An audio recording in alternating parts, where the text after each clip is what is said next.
don't know if I want to say thank you, Howard.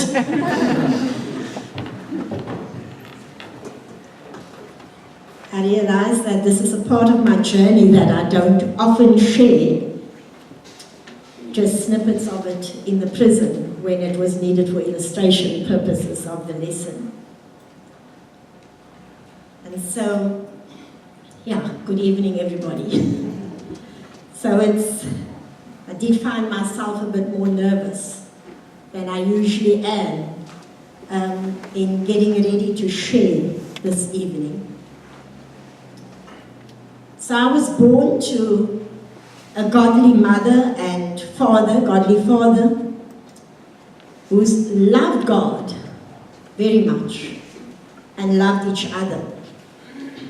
Besides God, this was the most influential factor in my life. At a young age of 4, with the encouragement and example and prayer of my godly mother, I committed my life to God, which was my keeping power in my life. I knew no other life but God and church and serving on every committee besides the men's department. Serving in church, from Sunday school, youth, missions, worship, to church leadership as a deacon. And even then it was an issue many years ago. Even at school, I served on committees, up to matric, being a prefect in my matric year. After I matriculated, my parents never had the finances or the vision for me to study further. And so I had to go and work. Fortunately, God blessed me with a good job, and I thank God for that, in a computer data capture department. And even there, I became the head of that department. And so everything sounds really great, doesn't it? I was doing very well, until I sensed a call of God to full-time ministry. And I went to CBI, the now Cornerstone, and there was nothing wrong with Cornerstone, CBI. But it was then that I discovered, from that day one, that there was something wrong with me. At age 27, after matriculating, working for 10 years, it was the first time for me to now function in a multicultural context. And it was as if the confidence that I had all my years left me. And I had an intense feeling of inadequacy and a very crippling sense of low worth. Up to now, everything I did, where I lived, where I served, where I led, everything was in my colored community. From school to church to work. Even at work, the department I was heading up consisted of 15 colored ladies. I walked in that first day at CBI and did what most people with a low sense of worth do. I started comparing myself. And I started withdrawing. Here started my fierce battle, which for me was silent but severe and very sensitive. On the first day I met my fellow students, I would ask very intentionally, so what were you doing before you came here?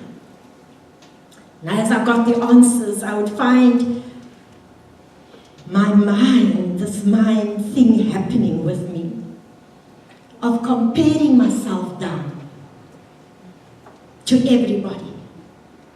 Oh, so you were a lab technologist, you were a social worker, you were a nursing sister. And I thought, you all studied, you're all very intelligent. And a few came straight out of matric, and I thought, okay, you're still fresh, your brains are still fresh. I worked for 10 years. But the most crazy thing that I did was to say, and the rest, as I compared, and the rest of you are all white. So you are naturally intelligent. Don't worry, I discovered that's not true.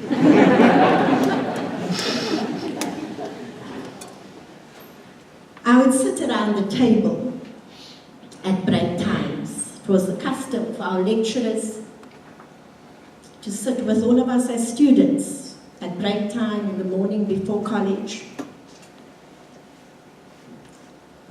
And they would have conversation. But I did not participate. I would sit there, but I would not say a word, because I never felt that what I had to say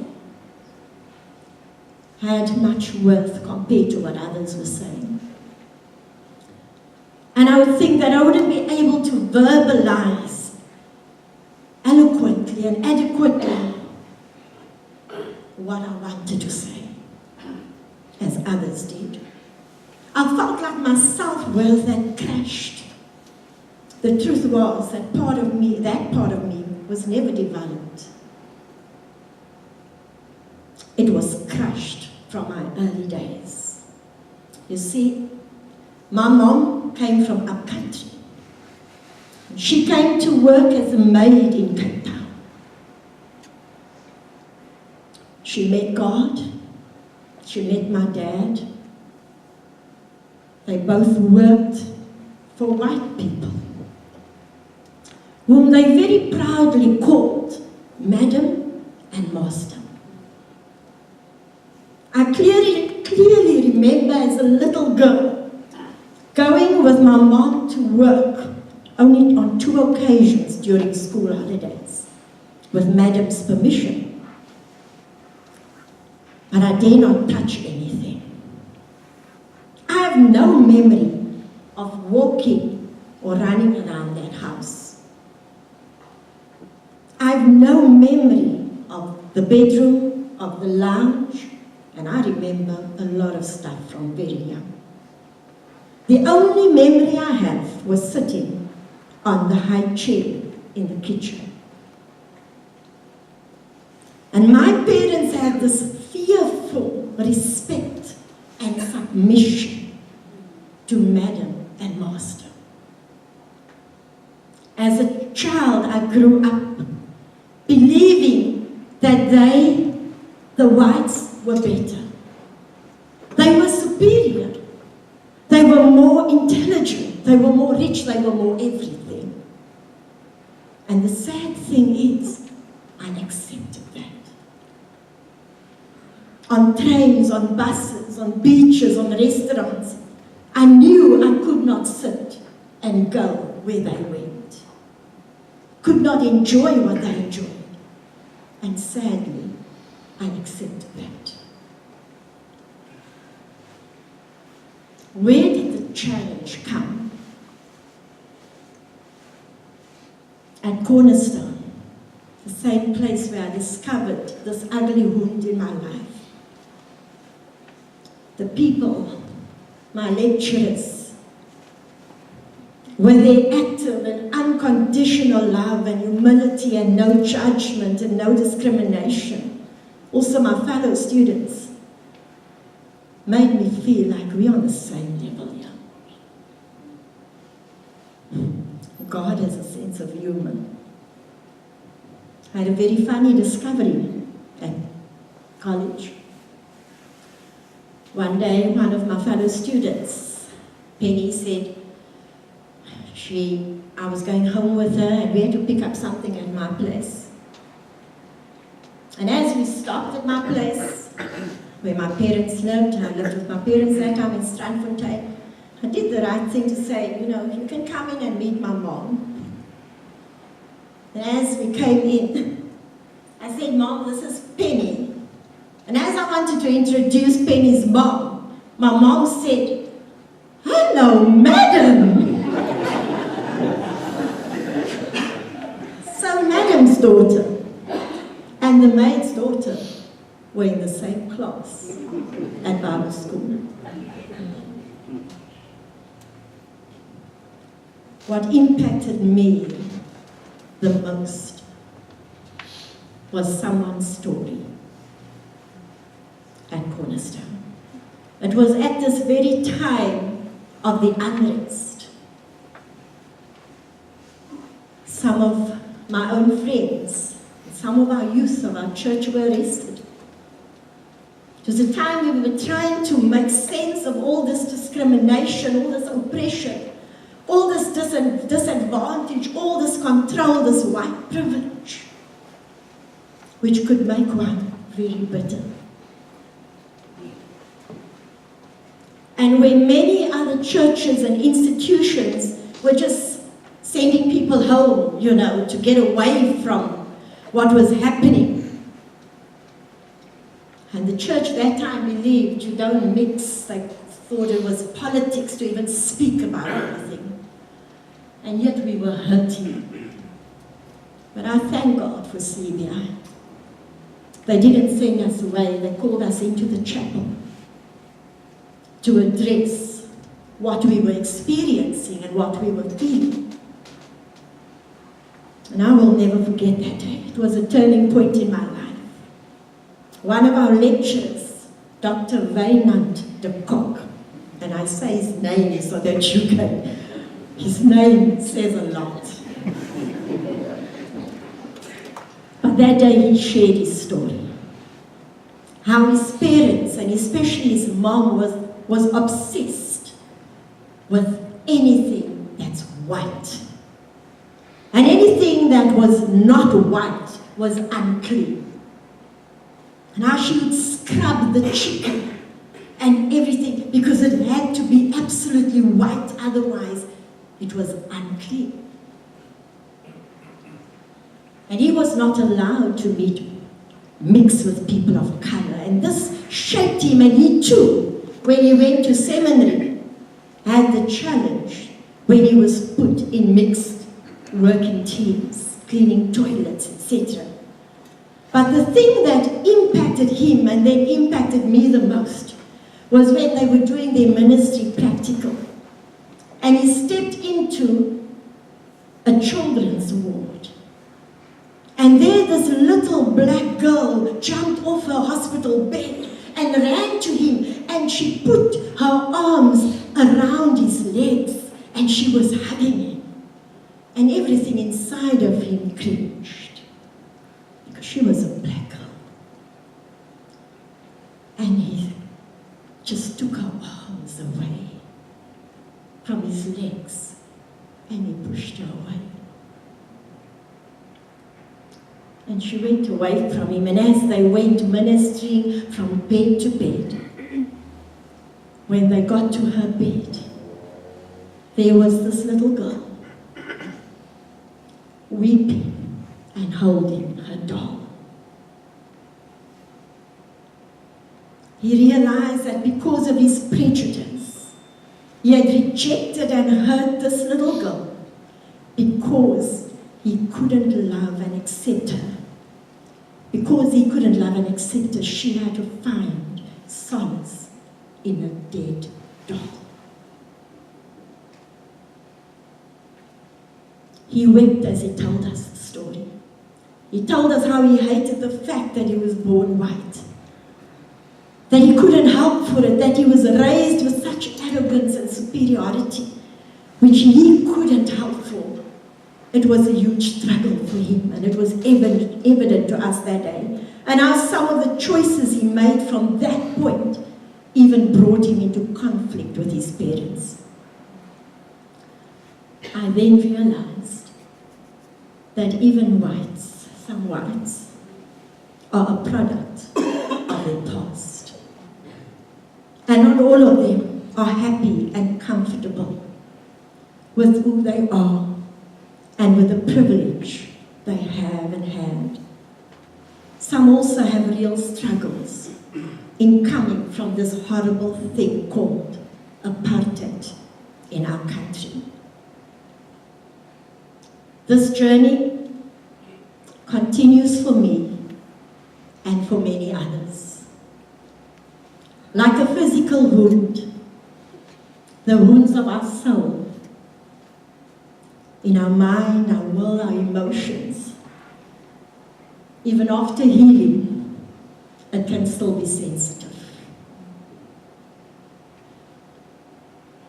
Even as an ordained pastor, leader, director of an organization and ministry, I still have to watch the enemy.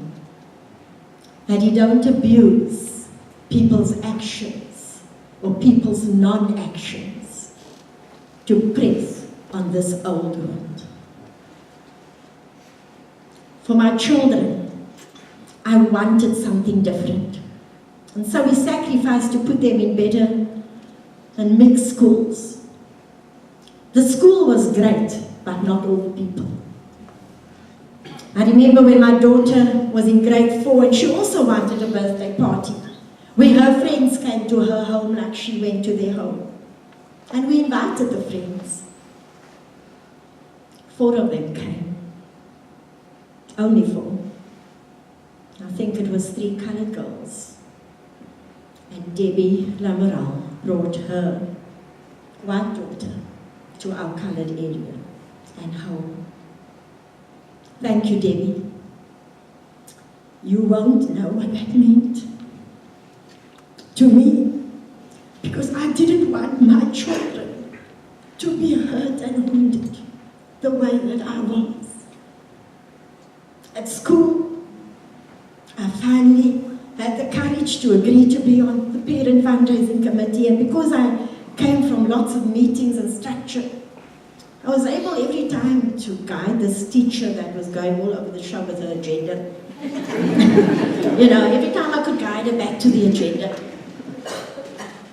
so that we could have the meeting in a structured way. And she said that night, next week we will choose a chairperson for our committee. After the meeting, several of the moms, and even the next day as I fetched my daughter at school, they were thanking me and commended me on how, I could keep the focus of the meeting, and said, you should definitely be the chair. What really hurt me the next week in that meeting was not that I wasn't chosen. That was not my ambition or aspiration. It wasn't that I wasn't chosen to be the chair, but that white teacher had already decided on the white mom who she wanted as chair. And we didn't really have a choice. It was like rubbing salt into an old wound. You see, manipulation, whether subtle or blatant, in order to keep the status quo of white control, tell others of color your voice is not good enough. And your worth is not good enough in this environment. You might say that was your perception, but that perception was my reality. But God. I'm not sure what God is wanting to do. God's trying to sort of put his finger on this and prove a point to me, because as a lot of you know, my daughter now has a white boyfriend from this church. But it's only his skin that is white. Thank you, Matty Tom. At Connect, coming to Connect was not easy. We did not find the warmth and the welcome that made us feel that this could be home, like we found and had at our previous churches. We are very warm people. It was more a feeling of, it's fine for you to be at our home. Not, this is your home now. You're an equal part, an equal part. The main reason we stayed was because of the amazing ministry to our children. Thanks to Jolene at Sunday school and Shelley, who was leading the youth at the time.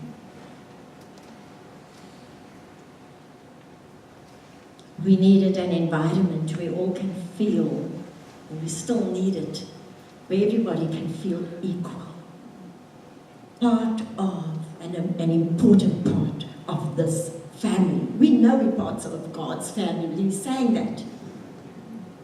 I knew that, but I needed more than that.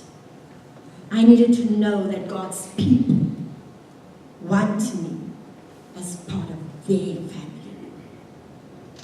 Where they understand and where we need to understand that when we come from this brokenness, we don't always have the confidence to walk up to you, to break into your comfort group,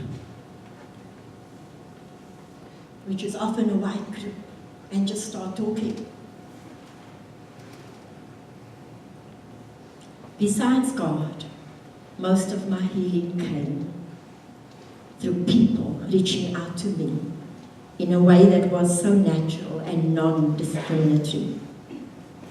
God used them to help restore my self-worth, or rather my God-worth, that was so destroyed by our country and its people.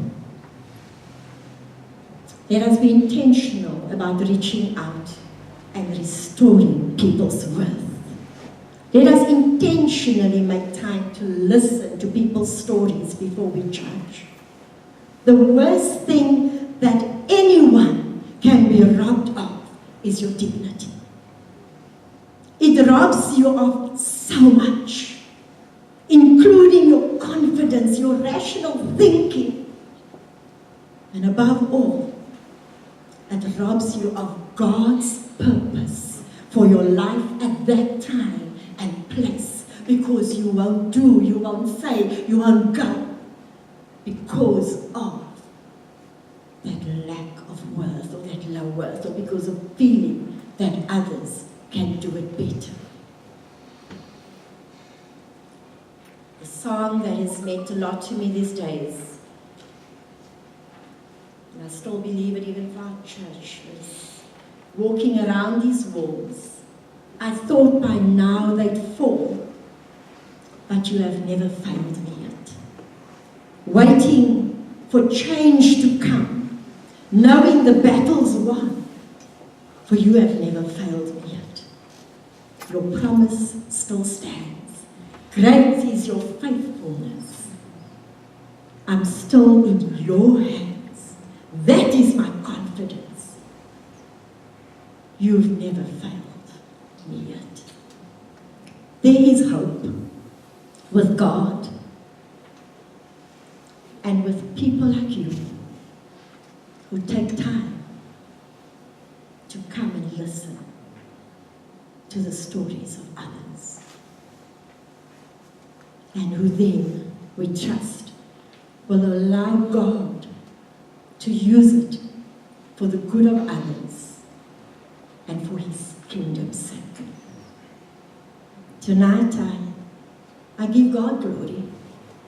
Thankful to God for my husband, who has pushed me when I didn't want to move, when I thought I wasn't good enough for something. I want to thank him for his encouragement and for believing in me.